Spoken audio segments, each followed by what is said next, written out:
kabuluhan, magsilapin na po kayo dahil dumating na po ang ating pinagkahilingan. Ang puting nating mayor of Davao City, Mayor Rodi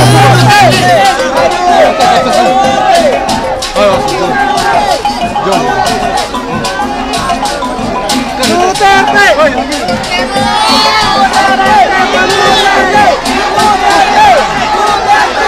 Mabuhay ang Moro! Mabuhay ang Moro! Mabuhay ang Moro! Allahu Akbar! Allahu Akbar! Allahu Akbar!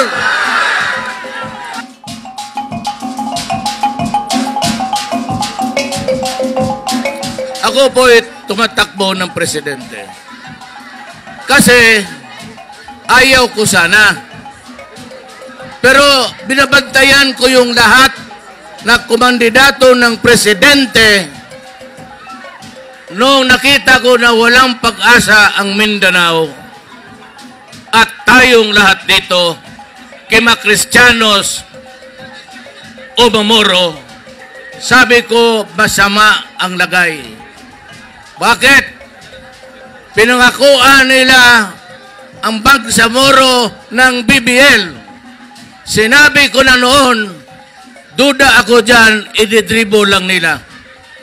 Totoo nga, dumating ang panahon na matatapos na lang ang administrasyon ni Aquino, walang BBL na lumabas. Ngayon, napahiya tayo. Kaya ako tinitignan ko, nakita naman ninyo, sino ang kandidato dito sa tatlo na nagsasabi ang problema ng Moro, ang problema ng BBL, ang problema sa kawalaan pati gutom. Wala.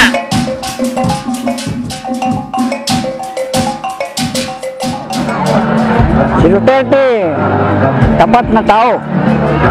Siya ang hinahangaan ng taga Mindanao. Wala akong presidente kung hindi si Duterte po.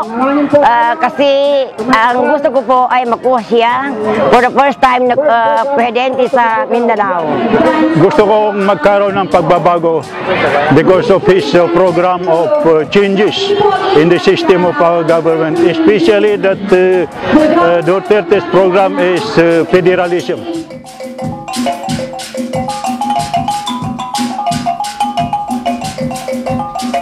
Ngayon kayo, kung ano yan ang nakalagay dyan sa BBL, wag na natin galawin. Mag-federal tayo para mapagbigyan natin ang ating mga kababayan sa ibang lugar. Ang kanyang kabutihan sa Davao ay hindi lang naaani ng taga Davao, pati tayo dito sa ibang probinsya ng Mindanao nakabenepisyo sa mga kabutihan ni Mayor Duterte. Ang ebidensya ay ilang beses kaming nagdala na grabing pasyente dito sa Central Mindanao. Hindi na kaya gamutin dito sa iba't ibang hospital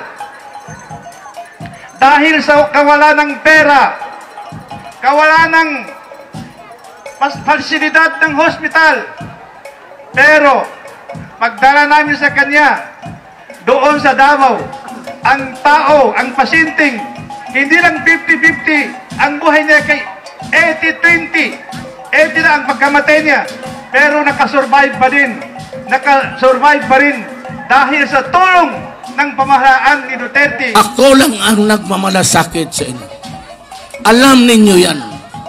Kaya tulungan ninyo ako para na rin makatulong ako sa inyo. Duterte! Duterte! Duterte! Kung Duterte kay maayos siya nga tao, hindi siya kurak. Ang mga taga-gobyerno karon kurak.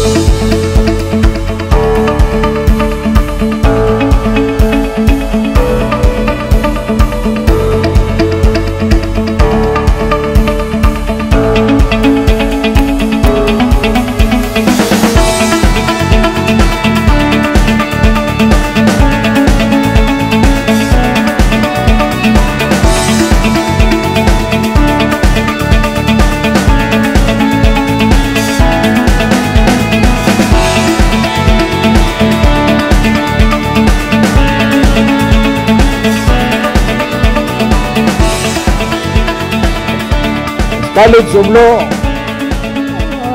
Aral kami sa library. Malamig man dito. Beer muna tayo dyan sa Ligarda.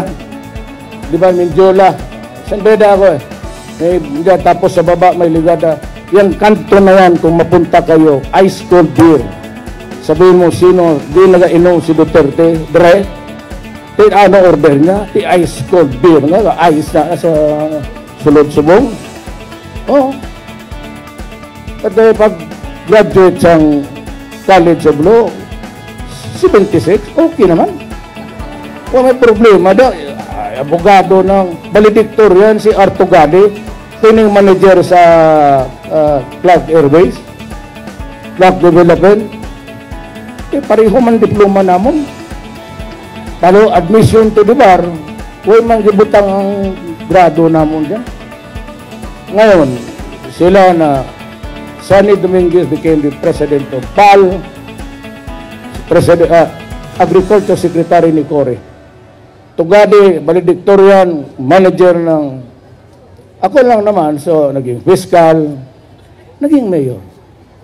Simply small corner city in the Philippines. Yan lang naabot ko. Pero pagka nagdiskrasyahan itong 75 na ito, presidente ito, buang.